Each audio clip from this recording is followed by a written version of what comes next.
Hello everyone, welcome back to my YouTube channel, The Historia Arc. Today, we are going to discuss another chapter of MHI 101. ये chapter exam के perspective से बहुत important है, तो चलिए शुरू करते हैं। कोलंबस के आने से पहले अमेरिका की ज़मीन कैसी थी? अक्सर हमारे दिमाग में एक तस्वीर आती है, एक खाली, लगभग अछूती दुनिया की। लेकिन असलियत में ये तस्वीर पूरी तरह से गलत है। चलिए आज इसी धारणा को तोड़ते हैं और उन विशाल साम्राज्यों की दुनिया में झांकते हैं जो वहां मौजूद थे। तो सवाल ये उठता है, 1492 से पहले अमेरिका असल में था कैसा? जवाब है, वहां कोई छोटी मोटी बस्तियां नहीं थीं, बल्कि विशाल, संगठित और बेहद एडवांस साम्राज्य थे। हम बात कर रहे हैं ऐसे साम्राज्यों की जो एस्ट्रोनॉमी, इंजीनियरिंग और कला में दुनिया के किसी भी कोने से कम नहीं थे। जी हाँ, ये कोई खाली जमीन नहीं थी।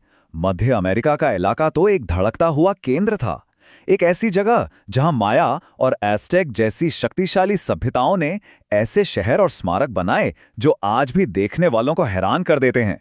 तो चलिए अपनी कहानी की शुरुआत करते हैं माया सभ्यता से।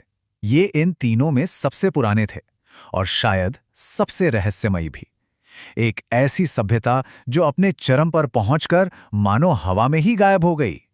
जरा माया सभ्यता के इतिहास पर नजर डालिए। ये लगभग 1500 साल तक फली फूली। अब इसे समझने के लिए सोचकर देखिए कि ये रोमन साम्राज्य के उदय से लेकर मध्य युग के अंत तक मौजूद रही। मतलब ये एक बहुत ही टिकाऊ और प्रभावशाली सभ्यता थी। अक्सर एक गलतफहमी होती है कि माया एक अकेला साम्राज्य था, पर ऐसा नहीं था। ये असल में टिकाल और पेलंके जैसे शक्तिशाली शहर राज्यों का एक नेटवर्क था।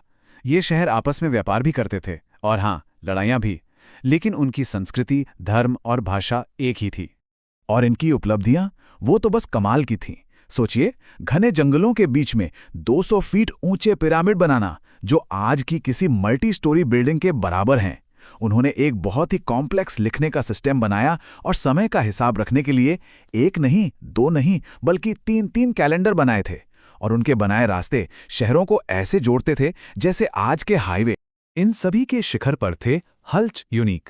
ये सिर्फ राजा नहीं थे, बल्कि इन्हें देवताओं और इंसानों के बीच की एक कड़ी माना जाता था। उनका कहा हर शब्द कानून था, क्योंकि वो एक तरह से देवताओं की ही आवाज थे। लेकिन फिर एक बहुत बड़ा सवाल उठता है।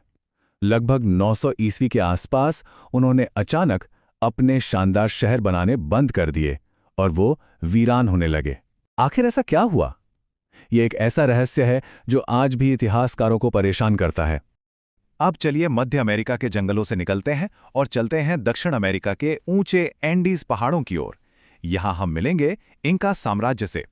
इनकी कहानी रहस्य से ज्यादा जबरदस्त संगठन और विशाल पैमाने की है। इनका साम्राज्य एंडीज पर्वत श्रृंखला के साथ साथ फैला था, जो दुनिया के सबसे मुश्किल और दुर्गम इलाकों में से एक है। उन्होंने न सिर्फ इन पहाड़ों पर जीत हासिल की, बल्कि एक छोर से दूसरे छोर तक इसे एक ही शासन में बांध कर रखा। ये अपने आप में इंजीनियरिंग और प्रशासन की एक अविश्वसनीय मिसाल है। तो उन्होंने ये किया कैसे? इसका एक बहुत बड़ा जवाब है उनका सड़क नेटवर्क। 20,000 किलोमीटर से भी ज्यादा लंबा। ये लगभग धरती का आधा चक्कर लगाने के बराबर है। ये सिर्फ रास्ते नहीं थे, ये साम्राज्य की नसें थी, जिनसे सेना, सामान और सूचना तेजी से एक कोने से दूसरे कोने तक पहुंचती थी। इतने बड़े इंफ्रास्ट्रक्चर को बनाने की ताकत आई मिता सिस्टम से। इसे एक तरह का लेबर टैक्स समझ लीजिए। हर नागरिक को साल में कुछ समय राज्य के प्रोजेक्ट्स के लिए काम करना पड़ता था, चाहे वो सड़क बनाना हो या कोई किला। इसी सिस्टम ने इंका साम्राज्य की नींव रखी थी। लेकिन यहां एक बहुत ही हैरान करने वाली बात है। इतने बड़े और संगठित साम्राज्य के पास लिखने का कोई सिस्टम ही नहीं था। तो फिर वो अपने सारे रिकॉर्ड्स रखते कैसे थे? जवाब था किप्पू। ये सिर्फ गांठ लगी डोरियां नहीं थी, बल्कि ये एक तरह का कॉम्प्लेक्स 3D डेटाबेस था। अलग अलग रंग, गांठों के प्रकार और उनकी जगह से वो जनगणना से लेके खगोलीय घटनाओं तक हर तरह की जानकारी रिकॉर्ड करते थे। ये बिना कलम और कागज के एक विशाल साम्राज्य को चलाने का उनका अनोखा तरीका था। और अब हम आते हैं अपनी कहानी के आखिरी अध्याय पर, एज़टेक। ये अपनी जबरदस्त सैन्य शक्ति और अपने शासन के नाटकीय अंत के लिए जाने जाते हैं। एज़टेक इतिहास के एक ऐसे नाटकीय मोड़ पर खड़े थे जहां दो दुनियाएं टकराने वाली थीं। वो मध्य अमेरिका की आखिरी महान स्वदेशी सभ्यता थे और उनका साम्राज्य सीधे यूरोप से आए विजेताओं के हाथों खत्म हुआ। उनकी कहानी दो दुनियाओं के टकराव की कहानी है।